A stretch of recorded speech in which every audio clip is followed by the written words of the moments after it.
Good evening, Mayor Bynum, Tulsa City Council. I appreciate the opportunity to speak before you tonight. My name is George Lewis. I'm a graduate of Oral Roberts University, and I live in the Tulsa area.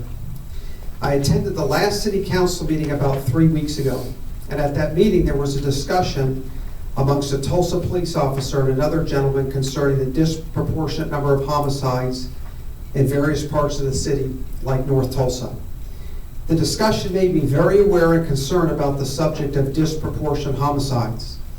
Besides North Tulsa, there is another part of the city where there are a disproportionate amount of homicides, and that is at 6136 East 32nd Place in Tulsa, the Tulsa Women's Clinic, also known as the abortion/infanticide mill.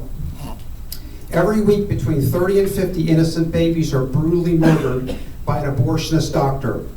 These innocent babies are ripped out of their mother's womb by sharp, blunt steel instruments that completely mutilate their little bodies. Here's my concern.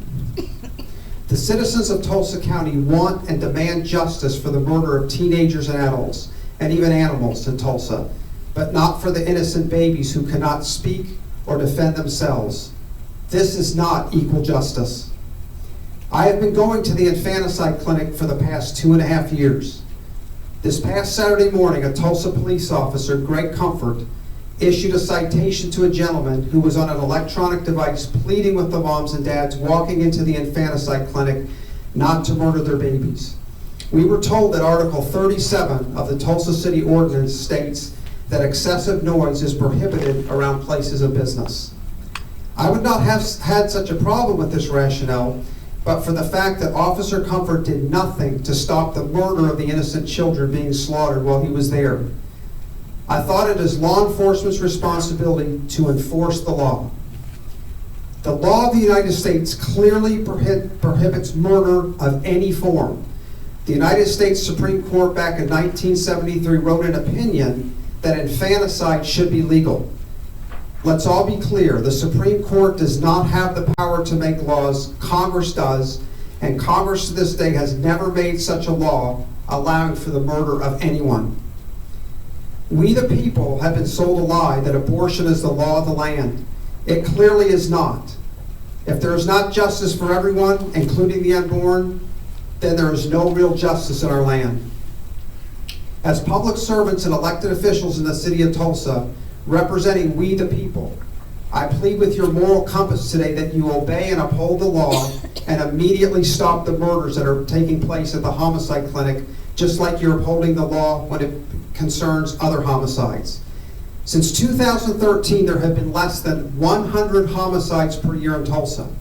However, there are over 2,000 homicides each year at the infanticide clinic. These murders are allowed to go on illegally with our city's permission. Do you really think that a holy and just God will allow this to go on forever? Historically, every nation and civilization that has murdered its young has ultimately been destroyed.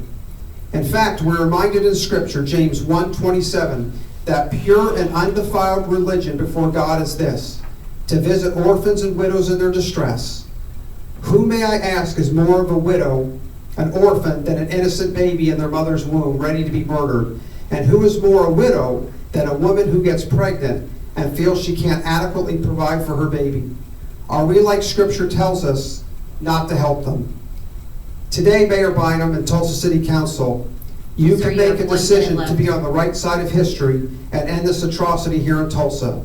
Or are you going to cower to political pressure and the powerful lobbyists and do nothing about this gross injustice? Let me be clear, the day of reckoning is coming soon for each one of us, and we will all give account to Jesus Christ for what we did or did not do on this earth.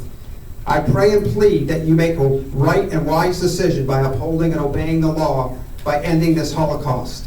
In conclusion, the same law that allows for the arrest and prosecution of the murders of the 1,000 or less homicide victims in Tulsa each year needs to be applied to the 2,000 plus homicide victims that are murdered each year at the Tulsa Women's Clinic. Thank you. Any questions? No, sir. Thank you, Mr. Lewis. Did Mr. Scora turn up, James Scora? We're adjourned.